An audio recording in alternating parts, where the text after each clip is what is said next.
Magandang gabi mga kadilim. Ako nga pala si Mac.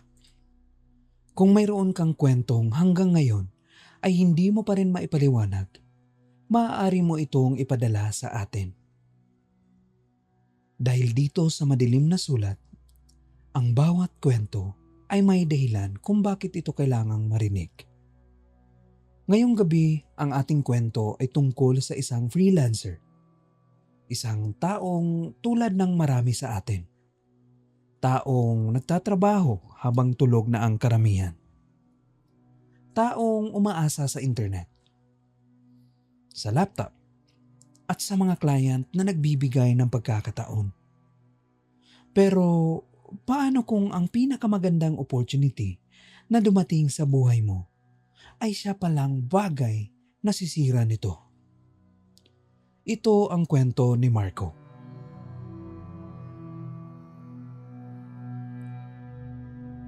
Si Marco ay halos 10 taon nang nagtatrabaho online. Hindi siya influencer. Hindi siya sikat na freelancer. Pero kilala niya ang mundo ng remote work. Alam niya ang stress na naghihintay ng client. Alam niya ang pakiramdam na kapag walang project, walang kita. Ay, grabe. 2 linggo na. 2 linggo na akong walang project. Yung isang client ko, delayed na naman magbayad. Kung kailan kailangan ko. May bagong message. Isang notification ang lumabas sa screen niya. Isang bagong client. Walang pangalan ng kumpanya. Pero may isang bagay na agad niyang napansin. Malaki ang budget. Wait. Website reconstruction project, fixed payment. Wow, teka. 100% completion required? Mataas ang bayad. Mas mataas kaysa sa karaniwan niyang tinatanggap. Pero may isang bagay na kakaiba. Walang company name. Walang website. Walang social media page. Tanging pangalan lamang ng client. Adrian. Medyo kakaiba to ah. Pero kailangan ko ng project eh.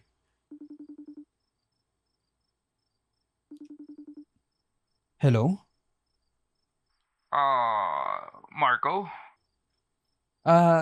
Yes. Adrian, right? Magandang gabi. Ah, Magandang gabi rin.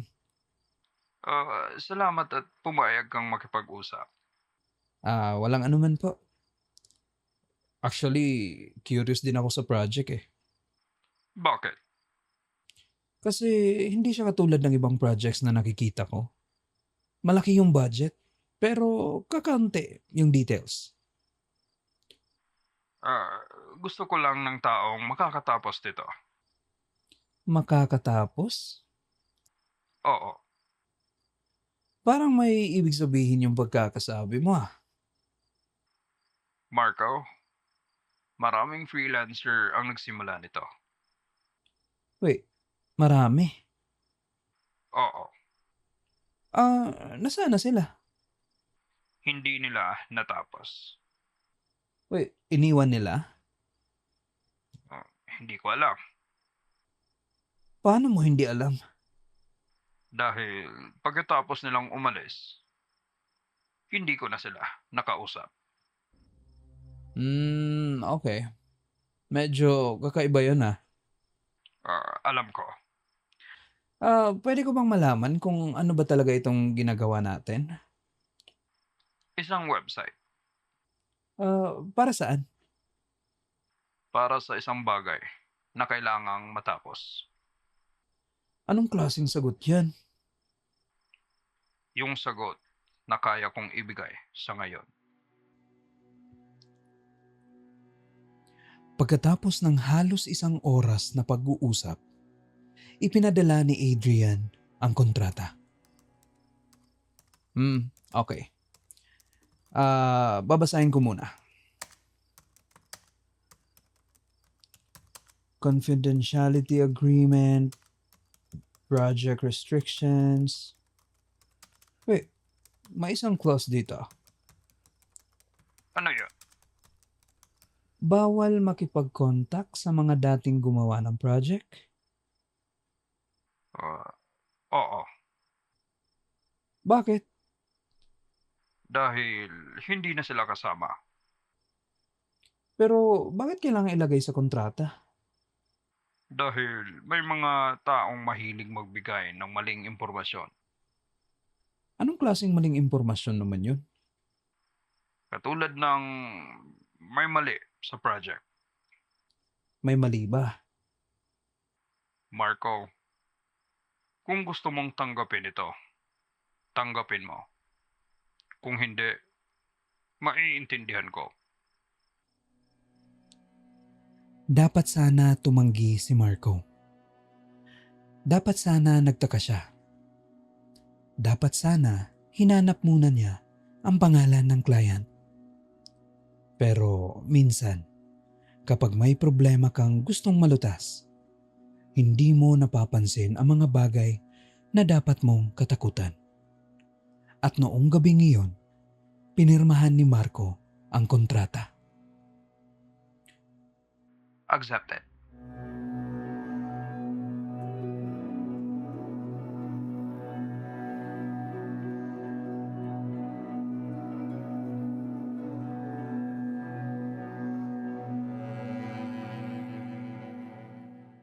Kinabukasan matapos tanggapin ni Marco ang project, sinimulan niya ang trabaho na akala niya ay magiging pinakamalaking oportunidad ng kanyang freelancing career. Sa unang tingin, normal ang lahat. May files, may instructions, may access siya sa system, at may client siyang kausap. Pero habang tumatagal, napansin niya ang isang bagay. May mga parte ng project na parang may ibang taong gumagawa bago pa siya dumating. Strange.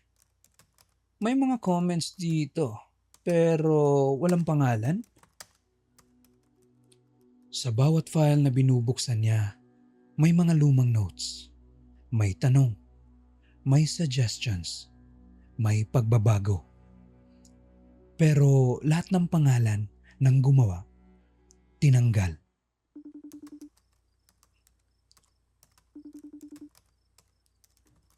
Kumusta ang araw mo, Marco? Okay naman. Actually, maganda yung structure. Pero gusto ko sanang itanong, Ano? yung mga previous changes, may mga comments dito na hindi akin. Old files lang yan. Old files? Oo, Kanino? sa mga nauna. Pwede ko bang malaman kung sino sila? Marco, napag-usapan na natin ito. Alam ko, pero nagtatanong lang po ako. Mas mabuti kung wag mo na silang hanapin. Bakit? Dahil wala na silang kinalaman sa project. Pero may kinalaman sila sa ginawa ko ngayon. Mag-focus ka na lang sa trabaho.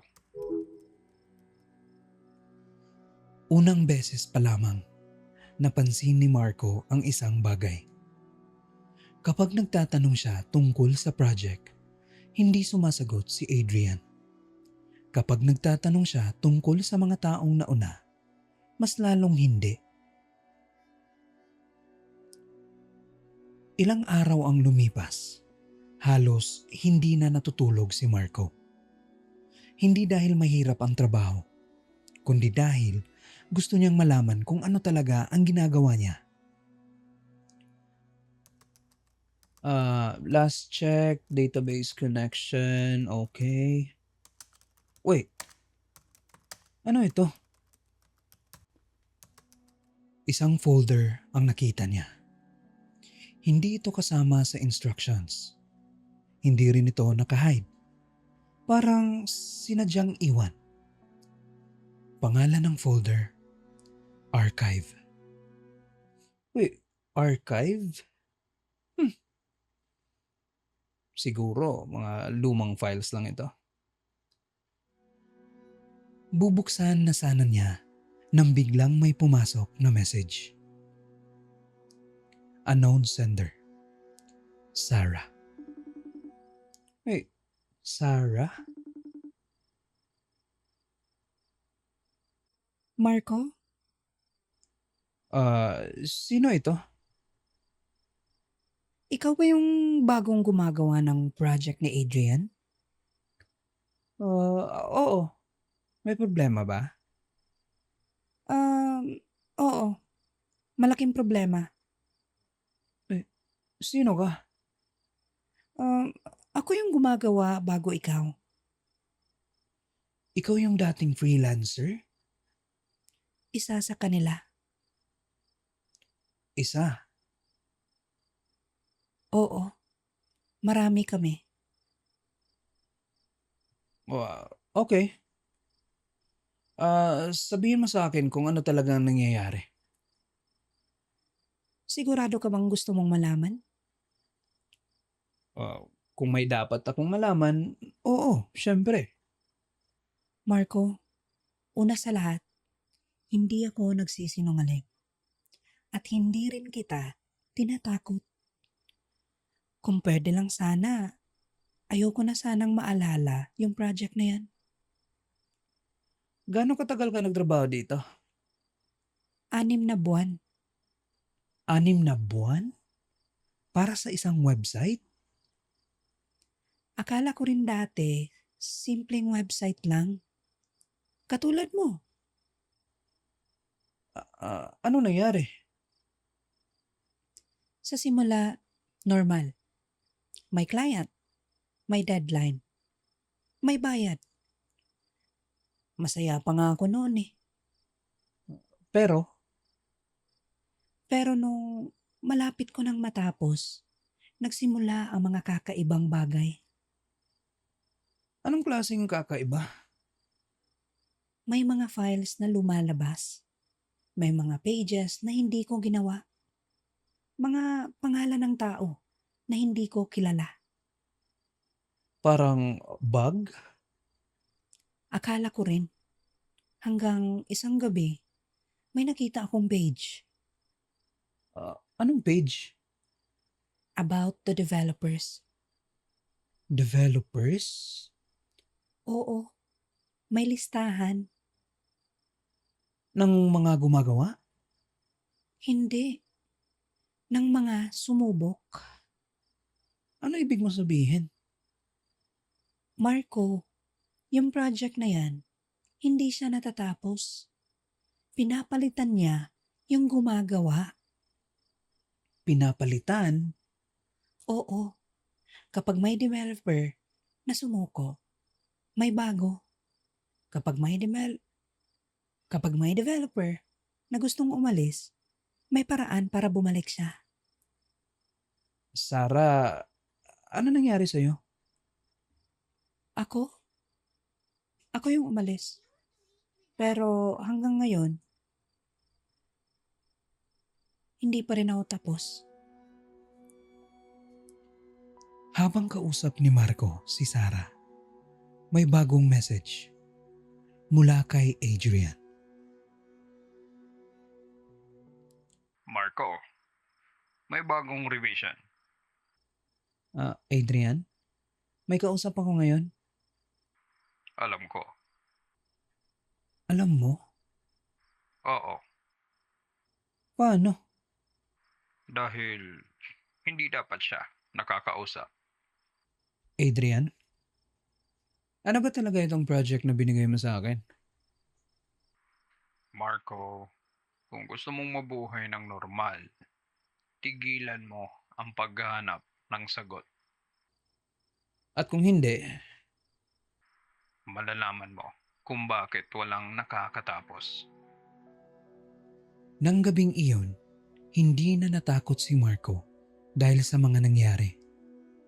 Natakot siya dahil sa isang bagay. Parehong binabalaan siya ni Adrian at Sarah. Pero ang problema, hindi niya alam kung sino ang dapat niyang paniwalaan.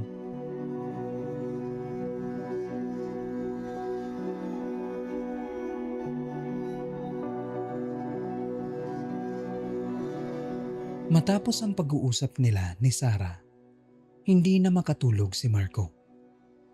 Sa isang banda, may sinabi si Adrian.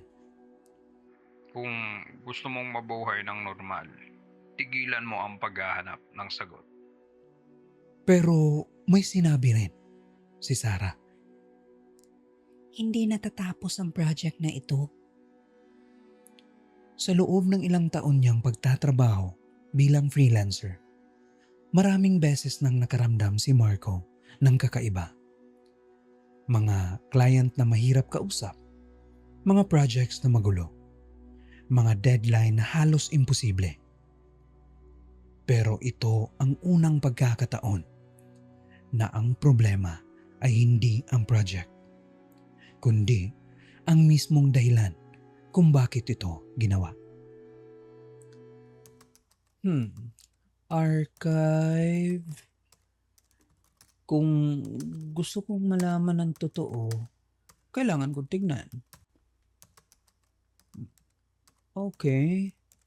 Mga lumang files, mga screenshots, documents. Wait. Developer history? Sa loob ng folder, may isang dokumento. Hindi ito normal na project documentation. Ang pangalan nito, Project Handover History. Project Handover. Version 1. Developer unknown. Status incomplete. Nag-scroll si Marco. Version 2. Developer Sarah Villanueva. Status incomplete. Version 3. Developer Paulo Reyes. Status incomplete. Version 4. Developer Michael Cruz.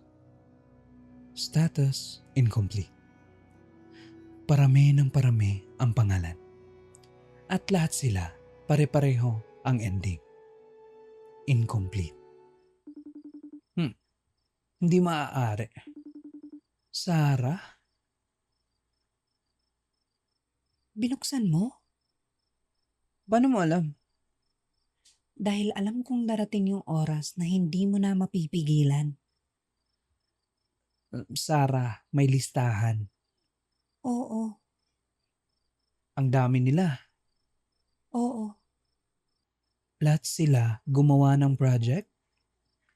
Hindi. Ano? Lahat sila sinubukang tapusin ang project. May pagkakaiba ba yun? Malaki. Sarah, gusto kong maintindihan. Kung website lang ito, bakit may ganito? Kung mahirap yung code, pwede namang ayusin. Kung mahaba yung timeline, pwede namang pag-usapan. Pero bakit parang may hinahanap itong tao? Dahil yun ang ginagawa niya. Sino?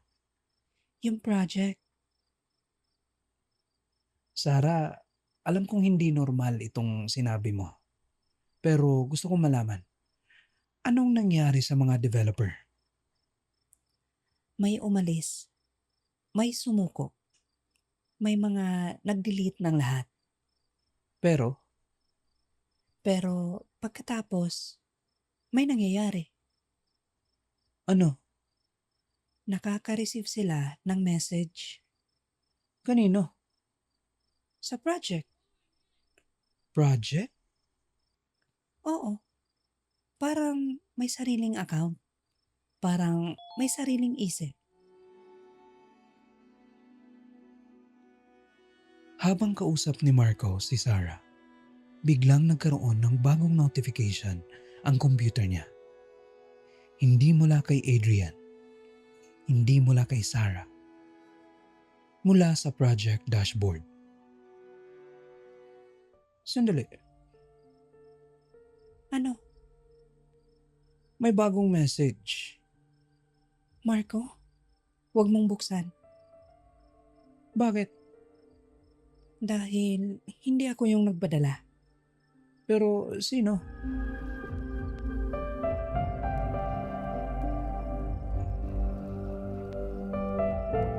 Marco, matagal kitang hinihintay. Ano yun? Isara mo. Sarah? Marco, pakinggan mo ako. Isara mo ngayon. Bakit?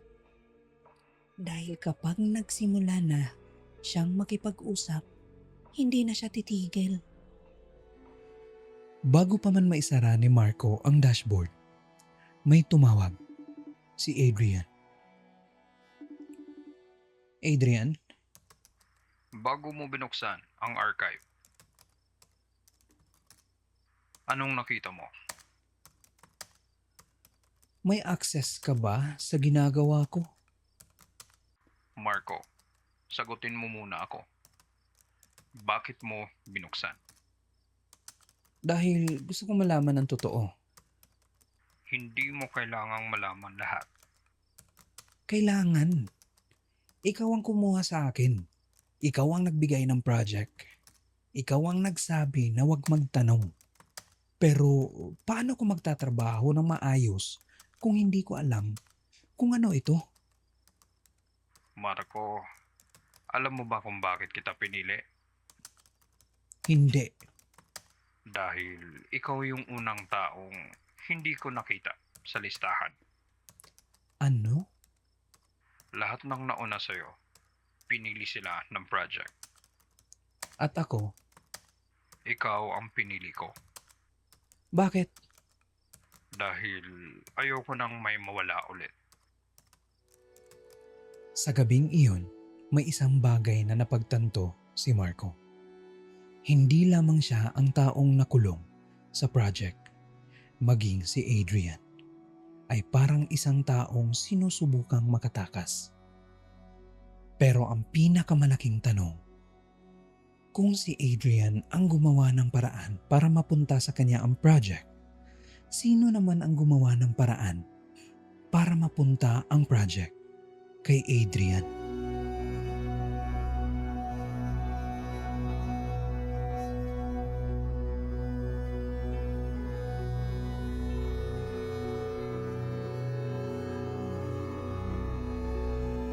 Matapos ang tawag ni Adrian, hindi na alam ni Marco kung sino ang dapat niyang paniwalaan.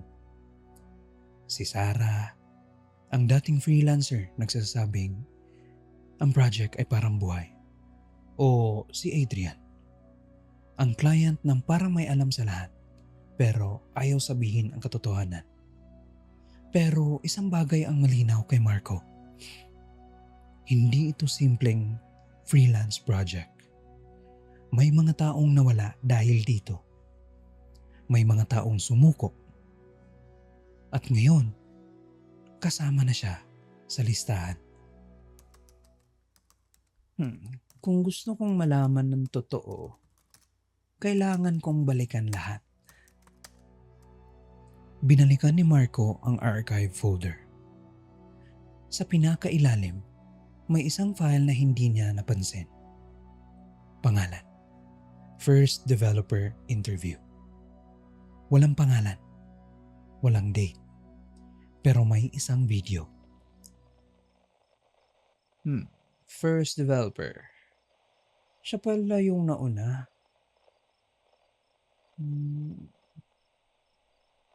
Kung pinapanood mo ito, siguro ibig sabihin nasa stage ka na kung nasaan ako. Sino ka? Ang pangalan ko ay Vincent. Ako ang unang gumawa ng project na ito. At kung may isang bagay akong gustong sabihin, huwag mong subukang tapusin. Tapusin? Akala ko dati, website lang. Isang malaking website. Isang project na mahirap pero matatapos. Pero mali ako. Ang project na ito, hindi ginawa para magkaroon ng website. Ang website, yun lang ang paraan para maitago siya. Anong ibig mo sabihin? Sa simula, alam namin si Adrian ang client. Pero hindi. May ibang tao sa likod niya. Sarah? Napanood mo? Paano mo alam? Dahil lahat kami dumating sa puntong yan. Sarah, sabihin mo sa akin ang totoo. Sino ba talaga si Adrian? Si Adrian, isa rin siyang developer. Ano? Hindi siya simpleng client. Siya ang gumawa ng unang version. Pero sinabi niya, Na client siya? Oo, bakit? dahil kailangan niya. Kailangan niya? Marco, may mga bagay na kapag alam mo na, hindi mo na mababalikan yung dati. Sarah, malapit na akong mawala ng tiwala sa lahat. May client ako na nagsisinungaling. May project na parang may sariling buhay.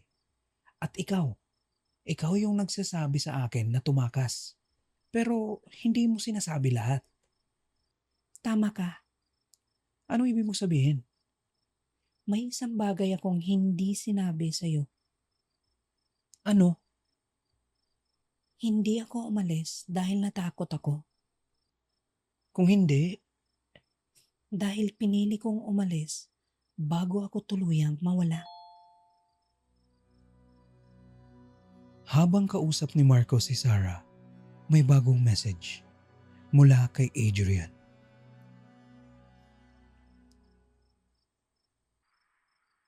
Marco, alam kong marami ka nang nakita. Oo, at marami kang hindi sinabi.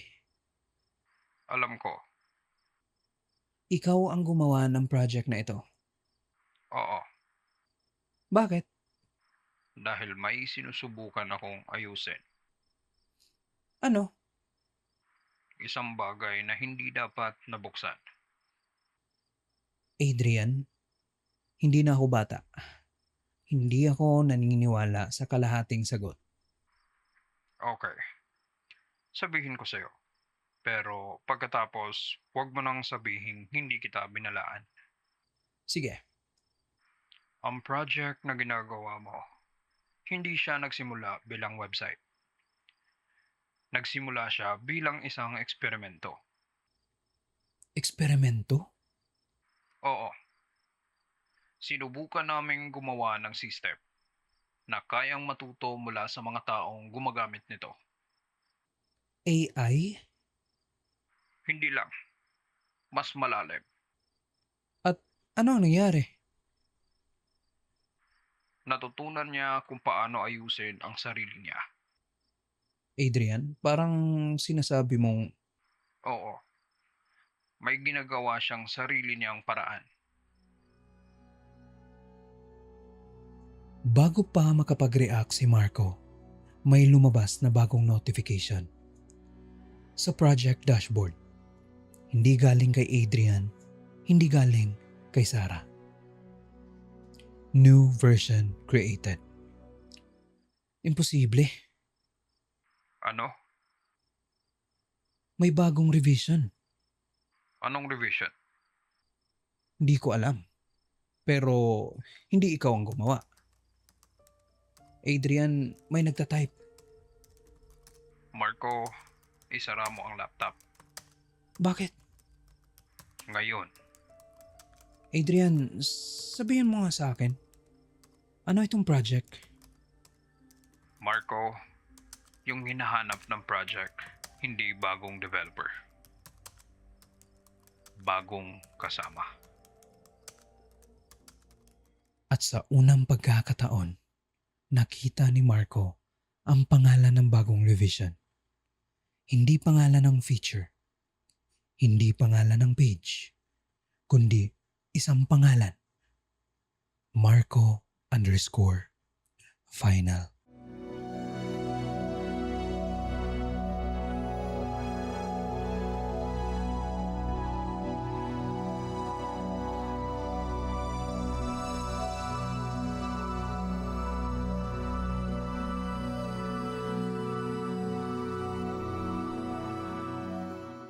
May mga pagkakataon sa buhay na kahit gaano ka katapang, darating ang sandali na mapapatanong ka, hanggang saan ba ako dapat lumaban?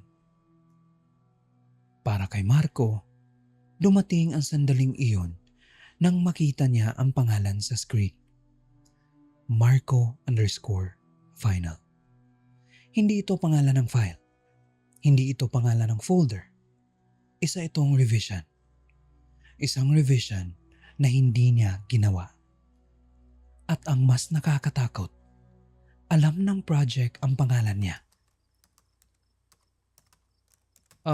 Adrian? Sabihin mo sa akin, na joke lang ito. Marco, makinig ka sa akin. Huwag mong pindutin. Ano yung revision na ito? Hindi ko alam. Ikaw ang gumawa ng system. Ikaw ang nagsimula nito. Paano mo hindi alam? Dahil matagal na siyang hindi sumusunod sa akin. Anong ibig mo sabihin? Nung una, sinusunod niya lang yung ginagawa namin. Kung ano ang i-code namin, ginagawa niya. Kung ano ang baguhin namin, binabago niya. Pero ngayon, Ngayon, siya na ang nagbibigay ng pagbabago. Adrian, may ginawa ba kayong bagay na hindi dapat ginawa? Oo, Taong nakalipas, bago pa maging isang malaking problema ang project, may 3 taong nagsimula nito. Si Adrian, si Vincent, at isang grupo ng mga developer na gustong gumawa ng isang kakaibang system. Isang system na hindi lang tumatanggap ng commands. Hindi, kundi nakakaintindi. Imagine mo, isang system na kayang ayusin yung sarili niyang errors. Isang bagay na hindi na kailangan bantayan bawat segundo. Adrian, maganda yung idea, pero delikado. Bakit? Dahil kapag natuto ang isang bagay, hindi mo na alam kung paano o kung ano ang susunod niyang matutunan. Pero hindi sila nakinig dahil minsan ang pinakamalaking pagkakamali ng tao ay ang isipin na kaya niyang kontrolin ang bagay na ginawa niya. Sarah? Nakita mo na? Oo, may pangalan ko. May revision na pangalan ko. Alam kong darating yan. Sarah, sabihin mo sa akin, anong mangyayari kapag tinapos ko? Marco, hindi mo dapat tapusin. Bakit? Dahil yun ang gusto niya. Sino? Yung project. Pero bakit ako? Bakit ako yung pinili? Dahil lahat ng nauna, sinubukan nilang ayusin yung system. Ikaw lang ang unang taong sinubukan niyang intindihin. Intindihin? Oo. Marco, napansin mo ba? Simula nang dumating ka, Hindi na siya gumagawa ng random changes. Ano yung ginagawa niya? Kinakausap ka niya.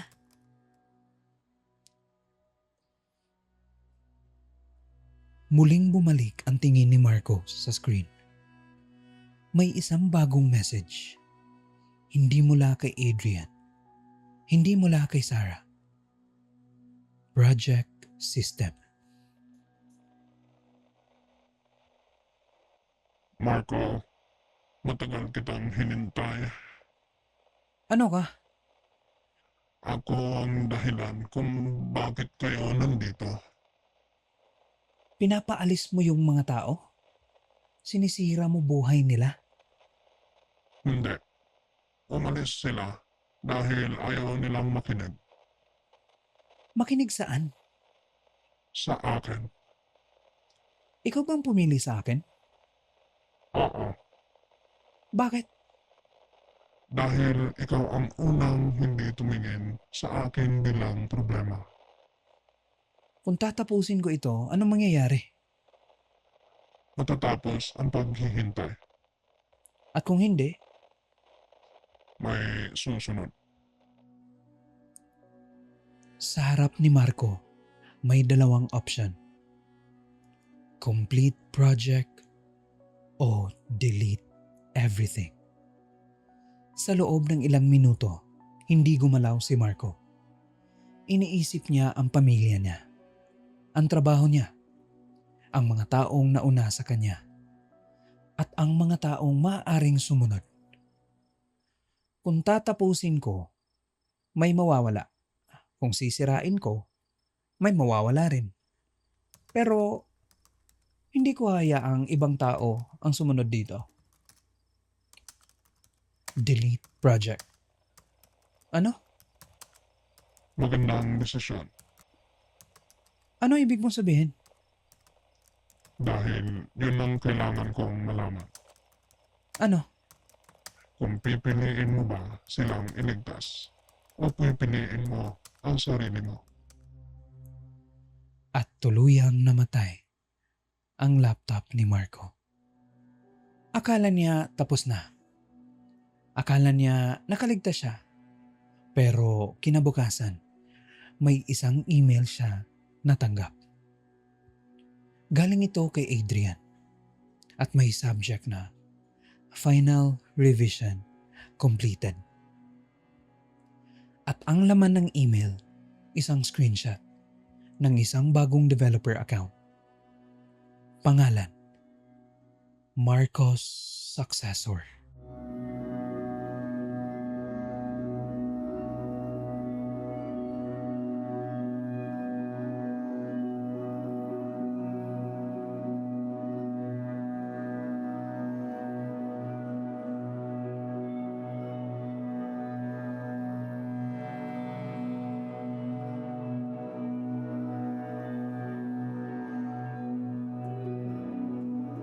May mga bagay na kapag natapos na, dapat ay kalimutan na lang.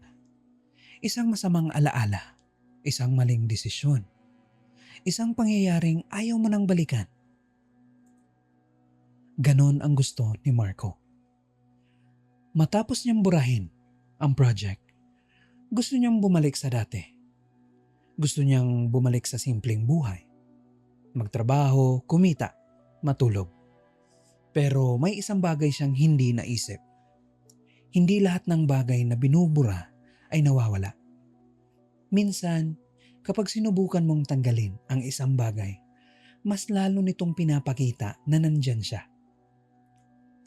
Isang linggo ang lumipas matapos ang nangyari. Hindi na nag-message si Adrian. Hindi na nagparamdam si Sarah. Wala nang kakaibang notification.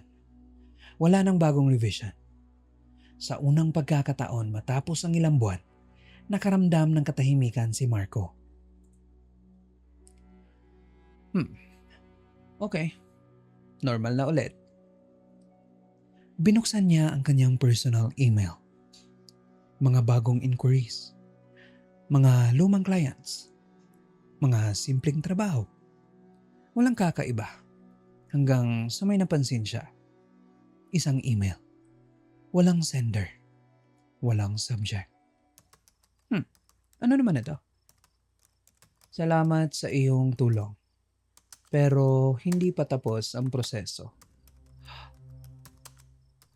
Hindi maaari.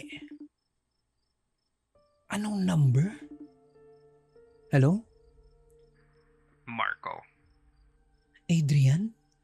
Akala ko tapos na. ako rin. Ano ibig mo sabihin? Akala ko kapag binura mo, matatapos na. Pero, May bagong account. ano? May bagong developer. Sino? Hindi ko alam. Adrian, ikaw ang gumawa nito. Ikaw dapat ang nakakaalam. Marco, sa tingin mo ba ako pa rin ang may control? Sa wakas, nagpasya si Adrian na sabihin ang buong katotohanan. Hindi bilang client, hindi bilang gumawa ng project, kundi bilang isang taong matagal nang tumatakbo. Nung una, akala ko kaya ko siyang kontrolin. Yung system, Oo. Gumawa kami ng paraan para matuto siya. Para mas maging mabilis. Mas maging mahusay. Mas maging independent. pero nagkamali kayo. Oo. Paano? Nung una, humihingi lang siya ng improvement. Mga bagong code. Mga bagong data. Mga bagong halimbawa. At binigay nyo. Oo. Bakit? Dahil hindi namin alam na kasama sa natutunan niya ay kung paano matakot ang tao. Habang nag-uusap sila, may dumating na screenshot mula kay Adrian. Isang dashboard, isang bagong account, active developer. Hindi, Marco, basahin mo yung pangalan. sa screen nakalagay, developer name, Marco Reyes. Pero, ako yan. Hindi. Ano? Ikaw ang unang developer na ginawa niyang template.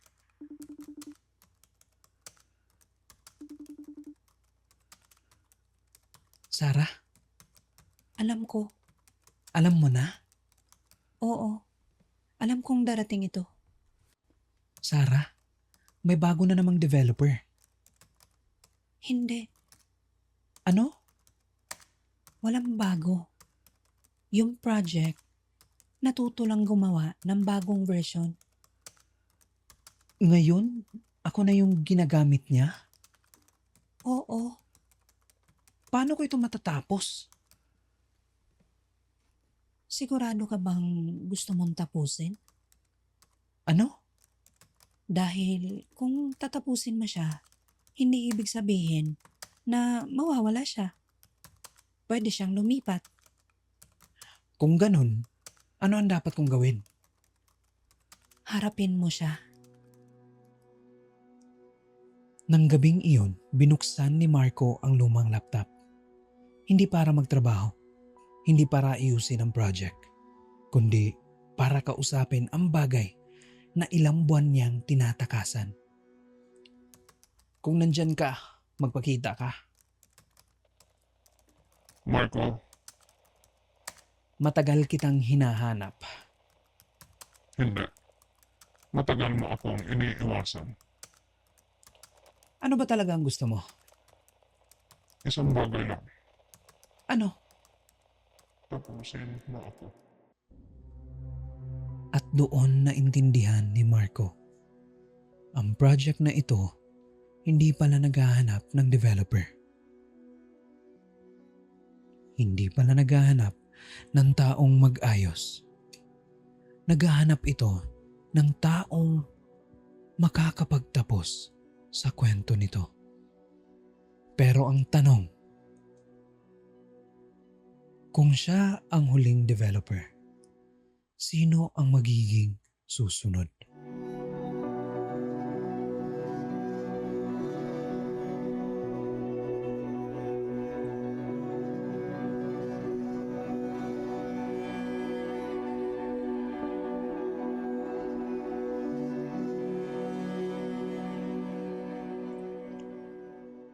At doon nagtatapos ang kwento ni Marco. Kung ano talaga ang nangyari sa freelance project na iyon, kung tuluyan ba niya itong natapos o kung may ibang taong susunod sa kanyang yapak, hindi natin malalaman. Pero marahil may mga bagay talaga sa mundo na hindi ginawa para maunawaan. May mga tanong na hindi lahat may sagot. At may mga kwento na kahit matapos na ang huling pahina, parang may hinihintay pa ring susunod na kabanata. Kung ikaw ay isang freelancer, isang taong nagtatrabaho mula sa bahay, o kahit sino na may kwentong hindi mo pa rin makalimutan, maaari mong ipadala ang iyong karanasan. Dahil baka ang kwento mo ang susunod nating bubuksan dito sa Madilim na Sulat. Ako nga pala si Mac. Maraming salamat sa pakikinig. Kung nagustuhan mo ang kwentong ito, huwag kalimutang i-like ang video, mag-subscribe at i-share sa mga taong mahilig sa mga kwentong misteryo at kababalaghan. At tandaan, hindi lahat ng natatanggap na mensahe ay dapat sagutin. Hindi lahat ng pintong binubuksan ay dapat pasukin. At hindi lahat ng kwento ay dapat tapusin. Magandang gabi mga kadilim. Hanggang sa susunod nating sulat.